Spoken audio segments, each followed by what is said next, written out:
Welcome to PAV ஸ்விட்ச் kitchen. இந்த சைஸில் 3 கத்திரிக்காய் எடுத்துட்டுருக்கேங்க. ஒரு பாத்திரத்தில் தண்ணி எடுத்து வச்சுக்கலாம். இந்த அளவுக்கு கொஞ்சமாக உப்பு போட்டு வச்சுக்கலாம். அப்போ தான் உங்களுக்கு கத்திரிக்காய் கட் பண்ணி போட்டு வச்சுட்டோன்னா உங்களுக்கு கருக்காமல் இருக்கும். இதை இந்த மாதிரி கட் பண்ணி போட்டுக்கலாம்.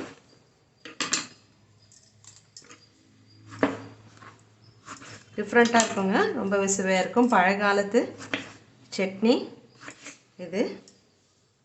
கண்டிப்பாக நீங்களும் ட்ரை பண்ணி பாருங்கள். நம்ம சேனல்லே நிறைய சட்னி வெரைட்டிஸ் போட்டிருக்கோங்க, அதுவும் ட்ரை பண்ணி பாருங்கள். இதே மாதிரி நான் 3 கத்திரிக்காயும் கட் பண்ணின்னு வந்துடுறேன். 3 கத்திரிக்காய் கட் பண்ணி ரெடி பண்ணி வச்சுட்டாச்சு. இது ஒரு ஓரமாக வச்சுடலாம். இந்த சைஸில் 3 தக்காளி இதுவும் கட் பண்ணி எடுத்து வச்சுக்கணுங்க.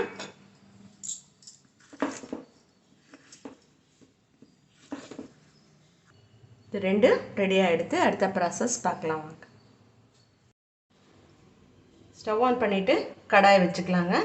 அதில் ஒரு டேபிள் ஸ்பூனு எண்ணெய் விட்டுக்கலாம். எண்ணெய் சூடானதும் 1 டீஸ்பூன் தனியா போட்டுக்கலாம். ஒரு 8லேருந்து 10 வெந்தயம் போட்டுக்கலாம். 1/2 டீஸ்பூன் சீரகம் போட்டுக்கலாம். இவ்வளோத்தையும் ஃப்ரை பண்ணிக்கலாம். இதுலேயே 4லேருந்து 5 காஞ்ச மிளகாய் போட்டுக்கலாம். காரம் நீங்கள் பார்த்து போட்டுக்கோங்க, உங்களுக்கு எவ்வளோ தேவையோ அவ்வளோ. நான் 5 மிளகா போட்டிருக்கேன்.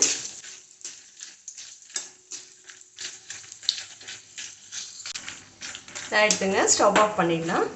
இது எல்லாத்தையும் ஒரு பிளேட்டில் எடுத்துடலாங்க.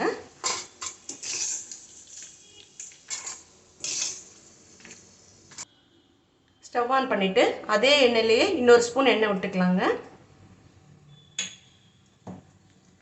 எண்ணெய் சூடானதும் நம்ம ஏற்கனவே கட் பண்ணி வச்சுட்டுருக்கிற கத்திரிக்காய் எண்ணெயில் போட்டுடலாங்க.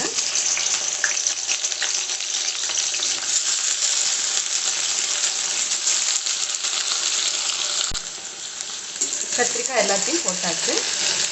இதை ஃப்ரை பண்ணிடலாம் எண்ணெயிலேயே, தண்ணி விடாமல்.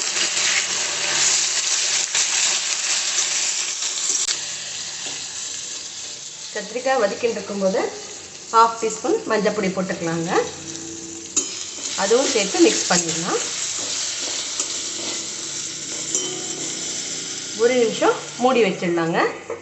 அது எண்ணெயிலே வேகட்டும். 1 நிமிஷம் கழித்து திறந்து பார்க்கலாம். 1 நிமிஷம் ஆயிடுத்து, திறந்து பார்த்துடலாம். இப்போ குத்தினா நல்லா வெந்திருக்கணும். நல்லா எண்ணெயிலே வெந்திருத்து பாருங்க. இப்போ ஸ்டவ் ஆஃப் பண்ணிடலாம். இது எல்லாத்தையும் ஒரு பிளேட்டில் எடுத்துடலாங்க. ஸ்டவ் ஆன் பண்ணிவிட்டு அதே எண்ணெயிலேயே கட் பண்ணி வச்சுட்டுருக்கிற 3 தக்காளியை போட்டுடலாங்க. ஒரு 4 பல் பூண்டு போட்டுக்கலாம். தக்காளி போட்டதுனால புளி கொஞ்சமாக போட்டுக்கலாம்.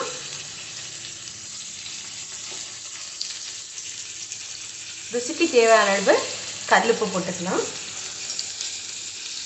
இதுவும் நல்லா வதக்கிக்கலாங்க எண்ணெயிலேயே.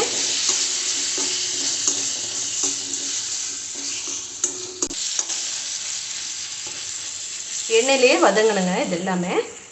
பூண்டு ஆப்ஷனுங்க, உங்களுக்கு விருப்பம் இருந்தால் போட்டுக்கோங்க, இல்லைன்னா ஸ்கிப் பண்ணிக்கோங்க. 1 நிமிஷம் மூடி வச்சிடலாம்.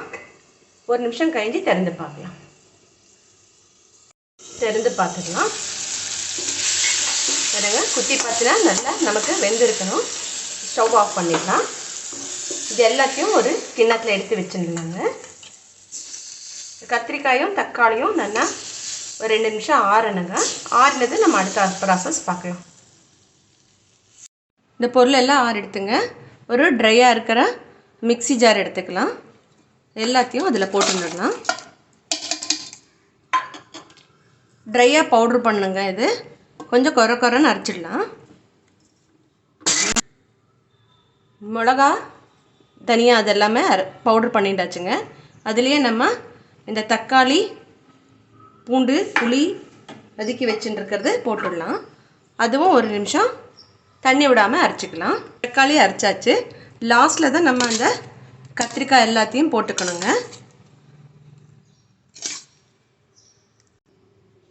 இந்த சைஸில் ஒரு வெங்காயம் பாதி கட் பண்ணி வச்சுட்டுருக்கேங்க. பாதி அப்புறமா யூஸ் பண்ணிக்கலாம். இந்த பாதி வெங்காயம் இதில் போட்டுடலாம். எல்லாத்தையும் போட்டு ஒரு ஓட்டு ஓட்டிடலாங்க. ரொம்ப நைஸாக அரைக்க வேண்டாம். அரைச்சாச்சு பாருங்க. இப்போ 1-2 கத்திரிக்காய் உங்களுக்கு சாப்பிடும்போது வாயில் கிடச்சா நல்லா இருக்குங்க டேஸ்ட்டு. ரொம்ப நைஸாக அரைக்காதுங்க, இந்த மாதிரி அரைக்கணும். சட்னி எல்லாம் ஒரு பவுலில் எடுத்துட்டாச்சுங்க. ஒரு கடாய் வச்சிடலாம். ஒரு டேபிள் ஸ்பூனு எண்ணெய் விட்டுக்கலாம். எண்ணெய் சூடானதும் ஒரு டீஸ்பூன் கடலைப்பருப்பு போட்டுக்கலாம். 1/2 டீஸ்பூன் உளுத்தம் பருப்பு போட்டுக்கலாம். 1/2 டீஸ்பூன் கடுகு. கண்டிப்பாக ட்ரை பண்ணி பாருங்கள். எப்படி இருந்ததுன்னு கமெண்ட்ஸில் சொல்லுங்கள். இந்த சட்னி உங்களுக்கு சாப்பாடில் தொட்டுக்கலாங்க. சாதத்தில் பிசைஞ்சு சாப்பிட்லாம்.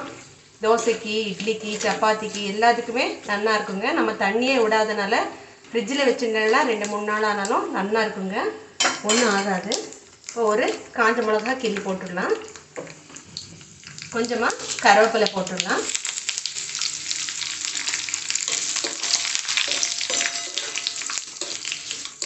கிராமத்து ஸ்டைலு பழங்காலத்து கத்திரிக்காய் தக்காளி சட்னிங்க. இப்போ ஸ்டவ் ஆஃப் பண்ணிடலாம். எல்லாத்தையும் இந்த சட்னியில் போட்டுடலாங்க.